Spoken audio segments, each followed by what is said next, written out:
Having left the Kohzuki Manor, I'm on the train back to Tokyo. Takashiro-san, thank you so much! I'm so touched that you're going out of your way to escort me back. Kazuna, sitting in a seat across from me, eagerly expresses her gratitude. We're headed in the same direction, no need to thank me. I give her a half-hearted reply. But you know, Takashiro-san, I know this is rude of me to say, but you seem kind of grouchy. Me? Grouchy? Nah, no way. I hastily alter my expression. I hadn't intended on letting it show. Really? Perhaps Father said something strange to you after I left? Bullseye. The girl's a lot more perceptive than she looks. After Kazuna had left the room, Keiichiro proceeded to explain the full details of my job to me. It's been making me a little depressed. In short, this search is a sham. It's fine as long as you can satisfy Kazuna. A selfish, incomprehensible request. I probably would have refused on the spot if it wasn't a job from Arashima-san. There's no way I can reply to her question honestly, so I just try to wave it off.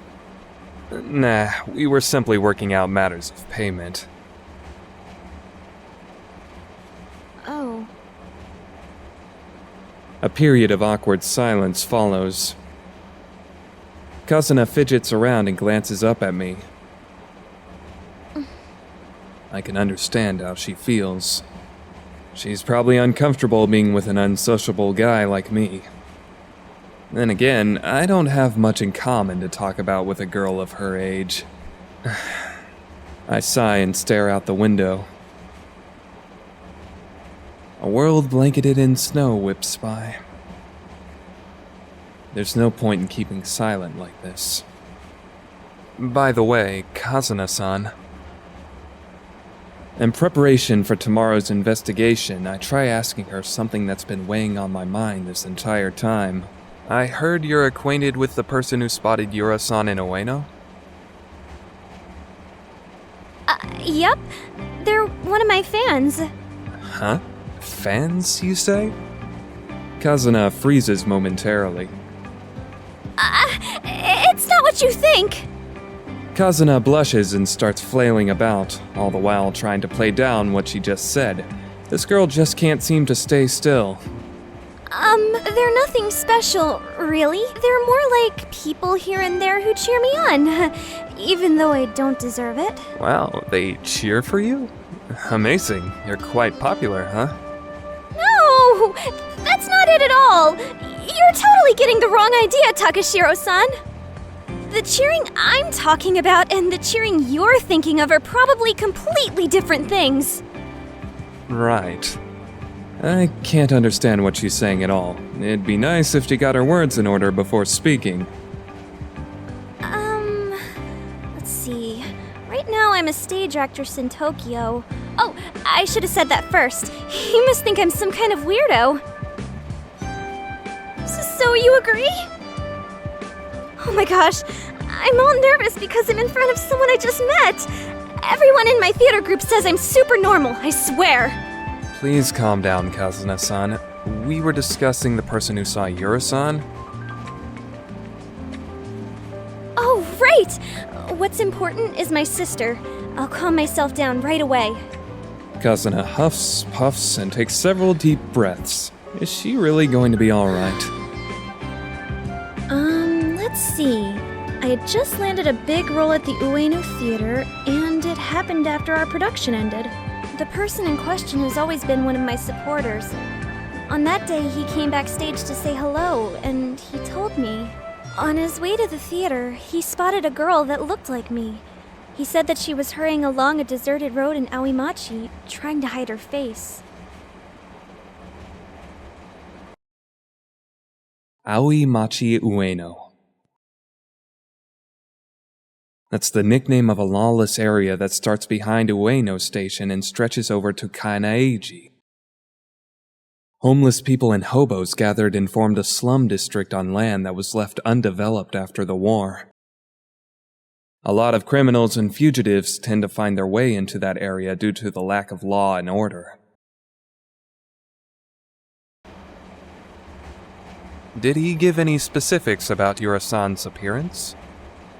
Oh, I was so excited thinking my sister's alive and so close to me too, that I kind of forgot to ask. Kazuna's shoulders slump. I see. It sounds like we'll need to have another chat with him then.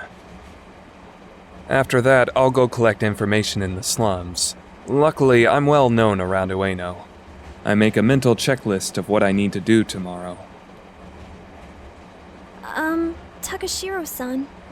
Kazuna twiddles her fingers, looking as though she has something more to say.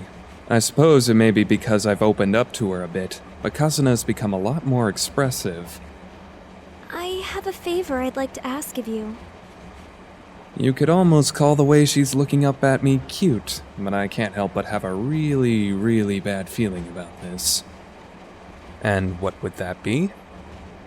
Well, I'd like for us to search for my sister together. I knew it. I recall what Keiichiro said to me.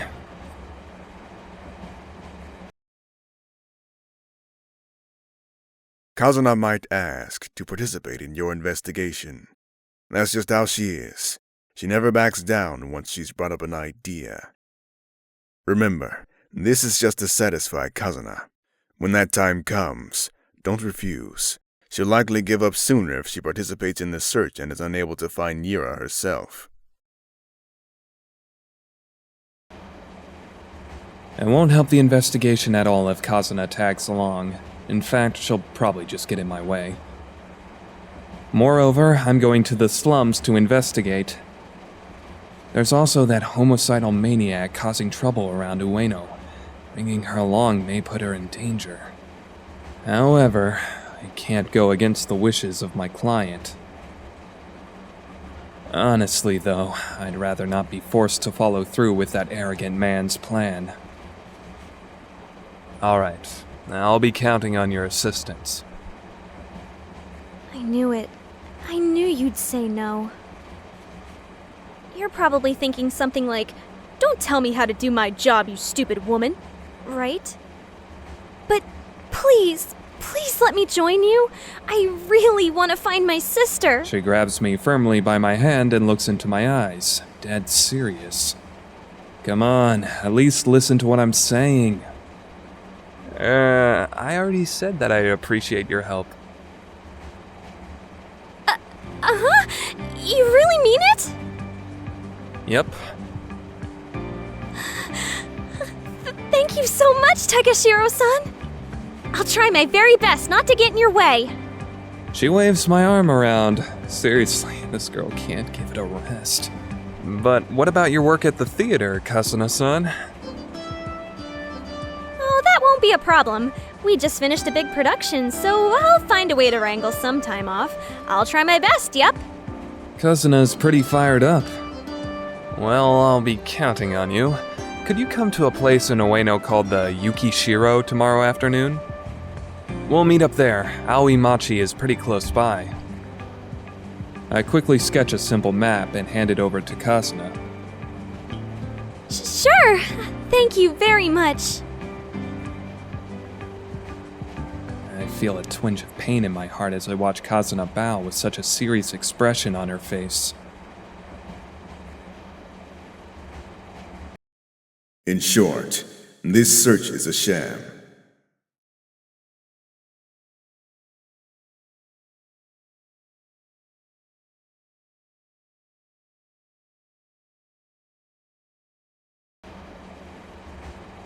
The train pulls into Tokyo while we're still chatting away, and passes through Shinjuku and heads towards Ueno. I'm feeling somewhat sleepy, though I'm not sure whether it's due to the length of the journey or the rocking of the train. Oh, Takashiro-san? I'm getting off at the next stop, Kanda. I really appreciate your kindness today. I'm so happy we were able to talk. Kazuna is still as cheerful as ever. No, the pleasure's all mine.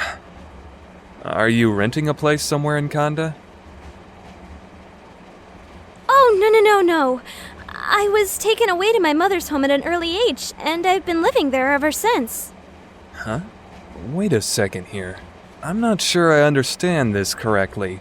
What do you mean, your mother's home? Kazuna makes an awkward expression and searches for the right words.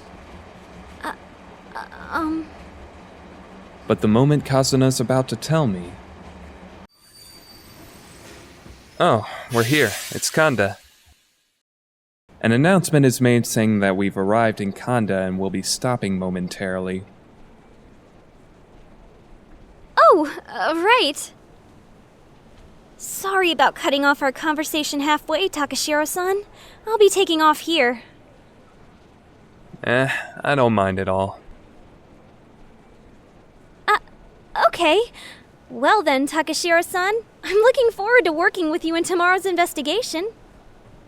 After waving at me energetically, Kazuna disappears into the crowd.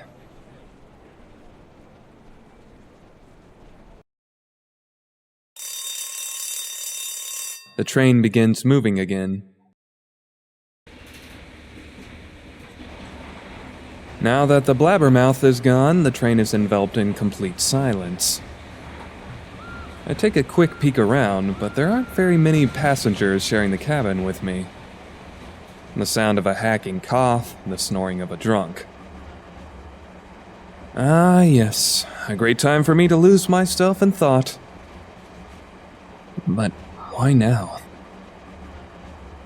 I have some doubts as to why I've accepted this search for Yura 5 years after she's disappeared. Is it guilt? Or is it something else? At any rate, this task is nothing but a fool's errand.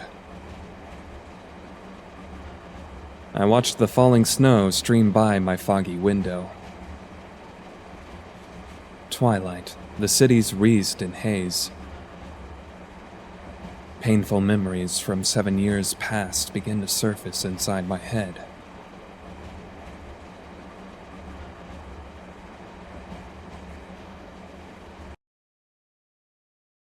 "7 years ago, in the tiny village I'd evacuated to, I met a girl at a bus stop near a farm road. Her eyes were swathed in bandages. Apparently, they were bandaged due to an accident she suffered several years prior. I ran into her on her way home from town where she received treatment. It seemed she had become separated from her chaperone. She was standing there, all by herself. Unable to leave her alone, I took her by the hand, guided her to the bus, and took her home. Then... Huh? I said, if it's all right with you, could you please tell me your name? Please. I'd like to properly express my gratitude. No, please don't worry about it. Helping someone in need is the right thing to do, after all. But... The people here are just heartless, though. Nobody else even tried to help you, even though you were obviously in need of assistance. It's clear that you can't see with those bandages on you. On top of that, they all look at you strangely. Seriously, these people are all horrible. She then whispered in a voice so soft I could barely even hear. That's because I'm... Come again? The main word had escaped me. Oh, it's nothing. Nothing at all. But please, allow me to at least express my gratitude. Well, if you put it that way. My name is Takashiro Shugo. I recently started living here under my relative's care.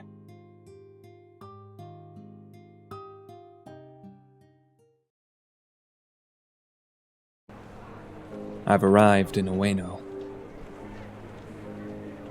I walk through the twilight-veiled city towards Senzoku. The streets are jam-packed with people today, like usual. The shops and stands lining the street are all bustling with shoppers. This familiar city with its unchanging scenery.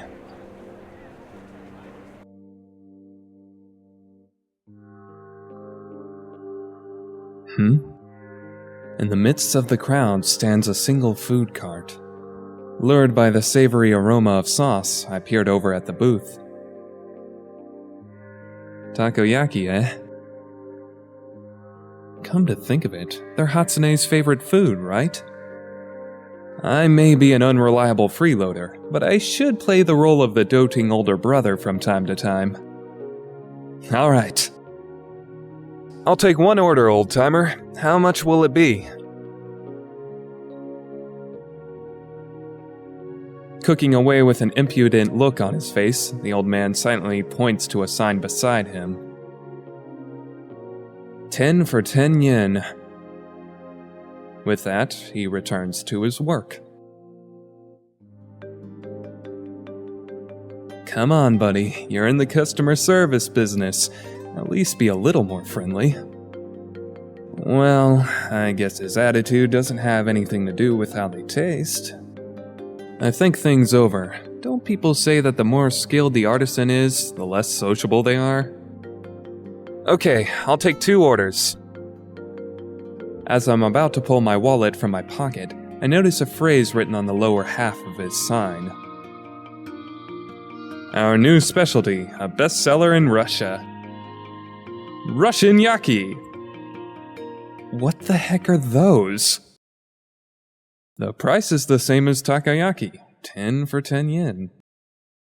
There's even an illustrated sign with a cute bearded Russian guy yelling Korosho. I sense murder in the air. I raise my head. The old man suddenly freezes and glares at me. God, his eyes are scary. These are the eyes of a mass murderer. We stare each other down in silence. What the heck is with this guy's attitude? Is there something about his new specialty he doesn't want people asking about?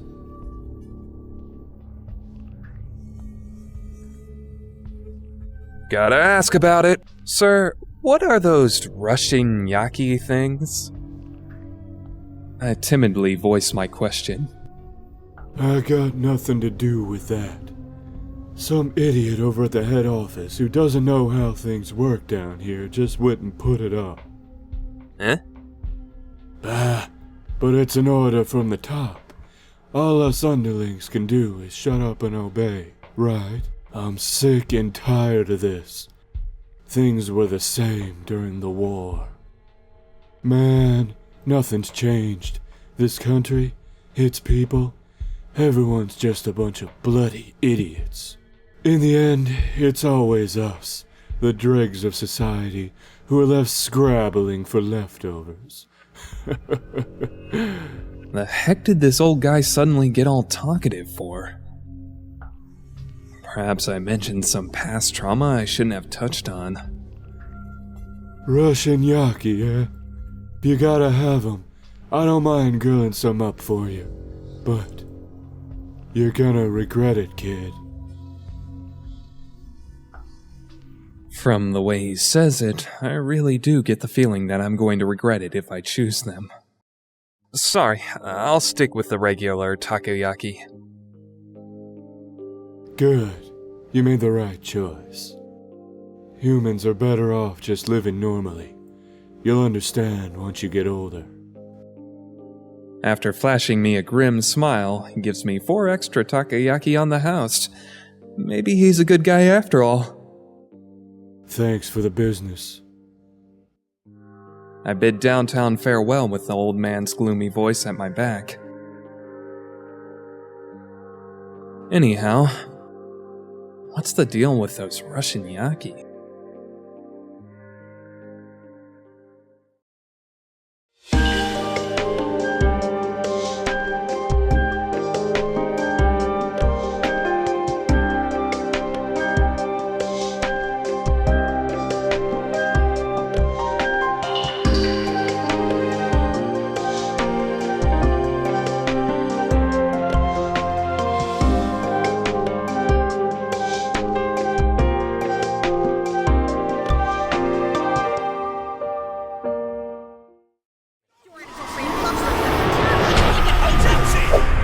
That's the project.